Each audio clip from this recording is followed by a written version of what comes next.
코스피가 연일 사상 최고치를 경신하고 있습니다. 5,000, 5,500, 이제는 5,800까지 치솟았죠. 언론은 저평가 탈출이라고 떠들고 SNS는 축하 댓글로 도배됐습니다. 하지만 지금 이 순간 대다수 투자자들이 모르는 심각한 비밀이 시장 구석구석에 숨어 있습니다. 누군가는 알면서도 입을 다물고 있고 누군가는 애써 외면하고 있죠. 이번 상승 정말 우리 경제의 저력이 만든 건강한 랠리일까요? 아니면 누군가 치밀하게 설계한 수급 게임의 결과물일까요? 오늘은 코스피 급등 이면에 가려진 진실, 그 속에 숨겨진 외국인의 전략과 기관의 민낯을 낱낱이 파헤쳐 보겠습니다. 일단 오해는 하지 마세요. 코스피가 5,000선을 돌파한 건 결코 우연이 아닙니다. 대한민국 경제가 가진 본연의 저력, 그게 제대로 발휘된 결과거든요. 기억하시죠? 불과 몇 년 전만 해도 우리 증시는 2,000에서 3,000 사이 박스권에 갇혀서 꼼짝도 못했습니다. 외국인들은 한국을 코리아 디스카운트의 대명사로 불렀고 개인 투자자들은 주식은 도박이라며 등을 돌렸죠. 그런데 2023년 말부터 상황이 달라지기 시작했습니다. 반도체 슈퍼사이클이라는 엄청난 호재를 만났거든요. 삼성전자와 SK하이닉스가 HBM 시장을 장악하면서 실적이 폭발적으로 개선됐고 글로벌 AI 혁명의 핵심 공급자로 떠올랐습니다. 엔비디아가 HBM을 외치면 우리 반도체주가 따라 날아올랐죠. 여기에 정부도 과거와는 완전히 달랐습니다. 예전처럼 유동성이 강남 아파트로만 쏠리게 내버려두지 않았어요. 상법 개정을 통해 기업들의 주주 환원을 강제했고 밸류업 프로그램으로 저평가 해소에 나섰습니다. 배당을 늘리지 않으면 불이익을 주겠다는 정부의 강력한 의지가 담긴 정책이었죠. 그 결과 집값만 올리던 자금의 물줄기가 드디어 주식시장으로 방향을 틀었습니다. 개인 투자자들도 돌아왔고 외국인들도 한국 시장을 다시 주목하기 시작했죠. 5,200선까지의 상승은 이런 경제 펀더멘탈과 정책적 노력, 그리고 시장의 자연스러운 흐름이 만들어낸 건강한 랠리였습니다. 문제는 바로 그 이후부터 시작됐습니다. 5,200을 넘어서면서부터 시장의 분위기가 묘하게 바뀌기 시작했습니다. 지수는 5,500, 5,600, 급기야 5,800까지 치솟았는데 뭔가 석연치 않은 느낌이 드는 거예요.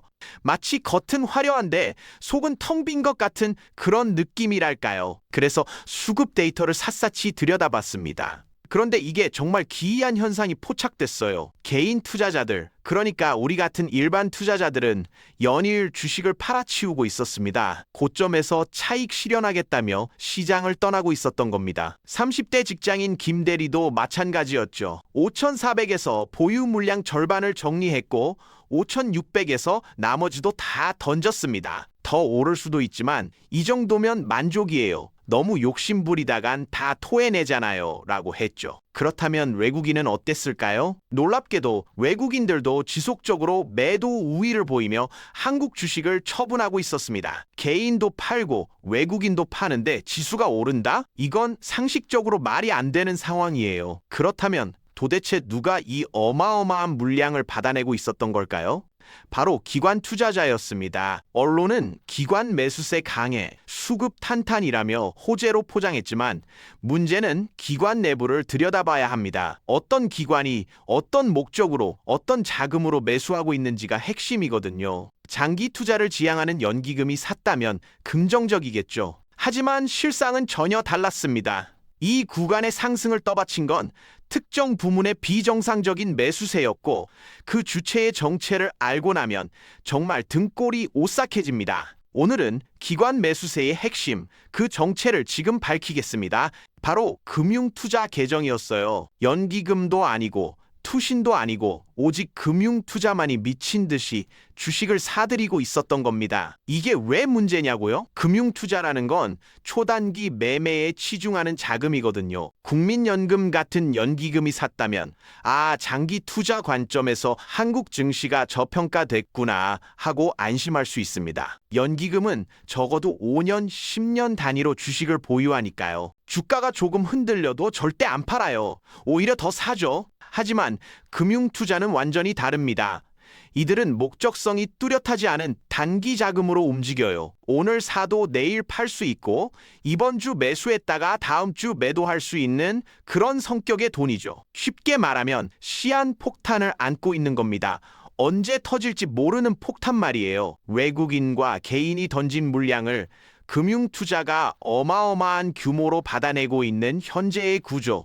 이건 모래 위에 쌓은 성과 다름없습니다. 언제든 무너질 수 있는 불안정한 구조라는 겁니다. 더 심각한 건 이 자금이 왜 들어왔는지, 누가 조종하고 있는지를 아무도 제대로 설명하지 못한다는 점이에요. 시장 전문가들도 입을 다물고 있고 언론도 기관 매수세 강해라는 헤드라인만 뽑아내죠. 그냥 기관이 산다는 표면적인 수치만 보고 안심하면 절대 안 됩니다. 이 자금의 정체가 무엇이며 왜 위험한지 지금부터 그 본질을 낱낱이 파헤쳐 보겠습니다. 여러분이 알고 있는 시장의 모습과 실제 시장의 속살은 완전히 다를 수 있으니까요. 언론 보도를 한번 볼까요?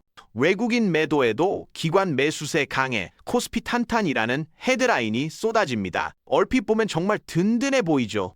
외국인이 팔아도 기관이 더 많이 사니까 문제 없다는 식입니다. 실제 숫자를 보면 더 그럴싸해 보여요. 2월 초부터 중순까지 외국인이 약 7조 8천억 원을 순매도했습니다. 그런데 같은 기간 기관은 11조 5천억 원을 순매수했어요. 외국인이 판 것보다 훨씬 많이 샀다는 겁니다.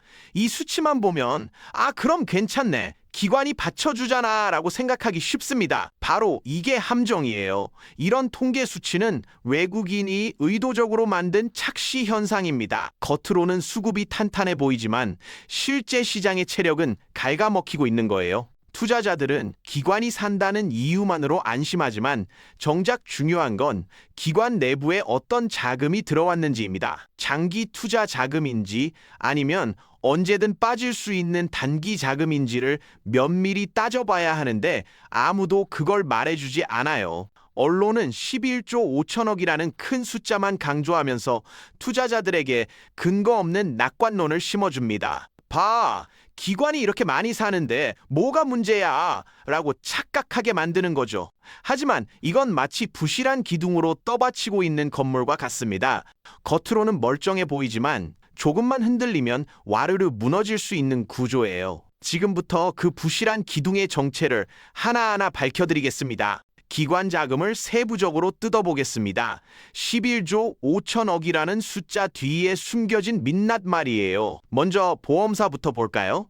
보험사는 장기 투자의 대명사죠. 수십 년 단위로 자금을 운용하니까 이들이 샀다면 정말 긍정적인 신호입니다. 그런데 놀랍게도 보험사는 오히려 4,500억 원 규모의 주식을 순매도했어요. 장기 투자자들이 빠져나간 겁니다. 그럼 투신과 사모펀드는 어땠을까요? 이들은 1조 6천억 원을 매수했습니다. 그럼 괜찮네 라고 생각하실 수 있는데 천만에요. 이건 앞서 매도했던 물량을 뒤늦게 다시 채워 넣은 것에 불과합니다. 사모펀드 운용력 박 팀장의 이야기를 들어보면 상황이 명확해져요. 5천 초반에서 우리는 이미 물량을 정리했어요. 그런데 지수가 계속 오르니까 수익률 경쟁에서 밀리기 시작한 거예요. 고객들이 전화하기 시작했죠. 다른 펀드는 수익률이 좋던데 왜 우리 펀드는 안 오르냐고요. 결국 사모펀드들은 수익률 경쟁이 치열해지자 울며 겨자 먹기로 추격 매수에 나섰습니다. 시장의 확신을 가지고 산 게 아니라 수익률 하락에 따른 자금 회수를 막기 위한 방어적 매수였던 거예요. 고점에서 떨면서 주식을 사들인 겁니다. 이게 진정한 의미의 장기 투자 자금일까요? 절대 아닙니다. 결국 진짜 장기 투자 자금은 시장에 유입되지 않고 있으며 수급의 질이 바닥으로 떨어진 상태라는 게 명확해졌습니다. 그렇다면 나머지 10조는 대체 어디서 온 걸까요? 드디어 핵심에 도달했습니다. 수급의 진짜 주인공, 금융투자회사가 짧은 기간 동안 무려 10조 2천억 원이라는 천문학적인 금액을 매수했어요. 이게 얼마나 큰 돈인지 감이 안 오실 텐데 코스피 시가총액의 0.5%가 넘는 규모입니다. 한두 종목이 아니라 시장 전체를 흔들 수 있는 어마어마한 물량이죠. 그런데 여기서 가장 중요한 질문을 던져야 합니다. 금융투자는 왜 샀을까요? 삼성전자 실적이 좋아서? HBM 수요가 폭발해서? 아니에요. 금융투자는 자신의 의지로 주식을 사는 게 아닙니다. 이들은 선물 시장의 움직임에 따라 기계적으로 반응하는 특성을 가지고 있어요. 일부에서는 ETF 설정이 늘어나면서 장기 자금이 유입되는 것 아니냐고 기대하지만 개인들이 매도하는 상황에서 설득력이 떨어집니다. 실제로 금융투자의 매수세 중 약 80% 이상은 외국인의 선물 플레이에 휘둘린 의지 없는 매수일 가능성이 큽니다. 꼬리가 몸통을 흔드는 격이죠. 선물이라는 작은 시장이 현물이라는 큰 시장을 마음대로 조종하고 있는 겁니다. 이 자금은 외국인이 신호를 주는 대로 언제든 매물로 돌변할 수 있는 초단기적 성격을 띠고 있어요. 금융투자가 오늘 10조를 샀다고 해서 내일도 보유하고 있으리라는 보장은 전혀 없습니다. 오히려 외국인이 선물을 팔기 시작하면 20조는 순식간에 시장을 짓누르는 폭탄으로 변할 수 있습니다. 외국인의 플레이를 정확히 이해하려면 선물과 현물의 메커니즘을 알아야 합니다. 선물 시장은 적은 증거금으로 큰 금액을 움직일 수 있는 레버리지 시장이에요. 예를 들어 100억 원어치 포지션을 잡는데 실제로는 10억 원만 있으면 됩니다. 외국인은 바로 이 점을 영리하게 이용하고 있어요. 먼저 외국인이 선물을 대량으로 매수합니다. 그러면 선물 가격이 확 올라가죠. 이때 선물과 현물 사이에 가격 차이가 발생해요. 선물이 현물보다 비싸진 겁니다. 그럼 여기서 차익거래, 아비트리지 기회가 생깁니다. 금융투자 회사들은 이 기회를 절대 놓치지 않아요. 위험 없이 돈을 벌 수 있는 확실한 기회니까요. 이들은 비싼 선물을 팔고 싼 현물을 기계적으로 삽니다. 아주 작은 차익이지만 규모가 크니까 쏠쏠하죠. 문제는 여기서 발생합니다. 금융투자가 현물을 살 때 누구한테서 사는 걸까요? 바로 외국인입니다. 외국인은 자신이 보유한 현물 주식을 금융투자에게 비싼 가격에 떠넘기고 있는 거예요. 선물로 가격을 올려놓고 그 높아진 가격에 현물을 파는 겁니다. 정말 교묘하죠. 금융투자는 차익 거래로 작은 이익을 보지만 결국 외국인이 던진 물량을 고스란히 떠안게 됩니다. 외국인은 이 과정을 통해 깔끔하게 시장을 빠져나가고 금융투자는 10조짜리 폭탄을 안게 되는 겁니다. 금융 시스템의 메커니즘을 완벽하게 이해하고 이용한 외국인의 전략에 국내 기관이 그대로 이용당하고 있는 셈이에요. 그렇다면 우리 증시를 지켜줄 최후의 보루는 없는 걸까요? 보통 시장이 폭락할 때 버팀목 역할을 하는 건 국민연금 같은 연기금입니다. 2020년 코로나 폭락 때도 2022년 금리 인상 공포 때도 국민연금이 주식을 사들이며 시장을 지탱했죠. 하지만 지금은 상황이 완전히 다릅니다. 국민연금은 현재 추가 매수 여력이 거의 없는 상태예요. 왜 그럴까요? 국민연금은 자산 배분 원칙이 있습니다. 한국 주식 비중을 일정 수준으로 유지해야 하는데 지수가 5천을 넘어서면서 이미 목표치를 초과해버렸어요. 주가가 올라서 한국 주식 비중이 너무 높아진 겁니다. 아이러니하게도 주가가 상승할수록 국민연금은 비중 조절을 위해 오히려 주식을 팔아야 하는 상황입니다. 지수 방어는커녕 매도 압력으로 작용할 수밖에 없는 구조죠. 그럼 개인 투자자들은 어떨까요? 한때 스마트머니로 불렸던 개인들도 이미 고점에서 수익을 실현하고 시장을 완전히 이탈한 상태입니다. 5,500, 5,600에서 이 정도면 됐다며 차익 실현에 나섰고 지금은 관망세를 유지하고 있어요. 결국 증시를 지탱하던 강력한 주체들이 모두 사라진 겁니다. 연기금은 더 이상 살 수 없고 개인은 이미 떠났고 보험사 같은 장기 투자자들도 매도 우위를 보이고 있죠.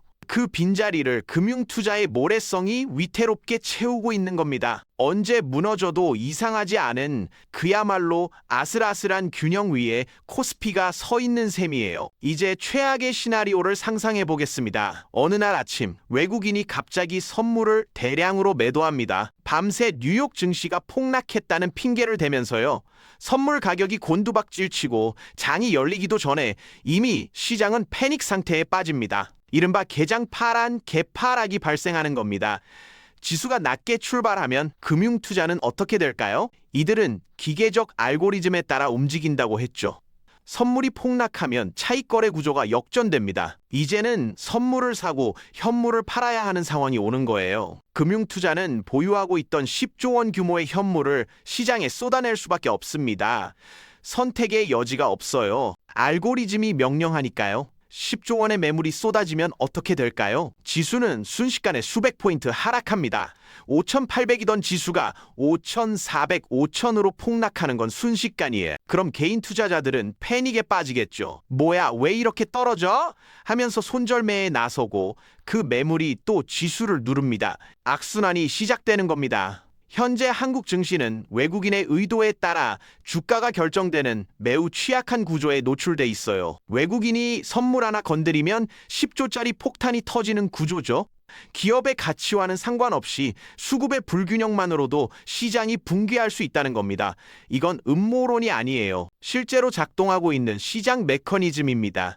경계심을 가져야 할 시점이에요. 여기서 오해하지 말아야 할 게 있습니다. 한국 기업들의 펀더멘탈이 나쁘다는 게 아니에요. HBM 수요는 실제로 폭발하고 있고 삼성전자와 SK하이닉스의 실적 개선은 부인할 수 없는 사실입니다. 엔비디아가 HBM 공급을 늘려달라고 애원하는 상황이고 AI 혁명은 이제 시작 단계죠. 장기적으로 보면 한국 반도체 기업들의 미래는 밝습니다. 이건 팩트예요. 하지만 과거 엔비디아의 사례를 기억해야 합니다.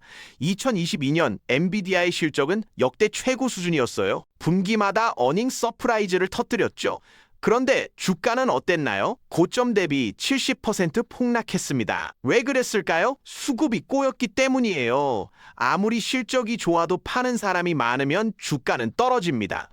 이게 주식시장의 냉정한 현실이죠. 장기적으로는 펀더멘탈이 중요합니다. 5년, 10년 후에는 결국 기업의 가치가 주가를 결정하죠. 하지만 단기적으로는 수급이 가격을 결정하는 핵심 변수예요. 지금 우리가 직면한 건 바로 이 단기 수급 문제입니다. 5,200 이후의 상승이 외국인의 선물 조작에 의한 것임을 인지하고 변동성에 대비해야 합니다. HBM 수요가 좋은데 뭐가 문제야? 라고 안이하게 생각하면 안 돼요. 수급 폭탄이 터지는 순간 펀더멘탈은 아무 소용이 없습니다. 투자자들은 현재의 상승 이유를 정확히 파악해야 해요. 감정적인 대응 대신 논리적인 대응력을 키워야 합니다. 지수가 오르니까 나도 사야겠다가 아니라 왜 오르는지, 누가 사는지, 언제까지 지속될지를 냉정하게 판단해야 하는 겁니다. 오늘 제가 말씀드린 내용은 단순히 주식을 사라 팔아라는 권유가 아닙니다. 시장의 투명한 이해를 돕기 위한 거예요. 외국인의 선물 플레이, 금융투자의 10조 원 폭탄, 연기금의 한계, 이 퍼즐 조각들이 맞춰지면 지금 코스피가 얼마나 위태로운 균형 위에 서 있는지 보이시죠? 변동성은 반드시 옵니다. 문제는 그때 어떻게 대응하느냐예요. 저는 앞으로도 여러분이 변동성 장세에서 중심을 잡을 수 있도록 유익한 정보를 전달하겠습니다. 시장 이면의 흐름을 읽는 안목, 그게 진짜 투자 실력입니다. 다음 시간에 더 깊이 있는 분석으로 돌아오겠습니다.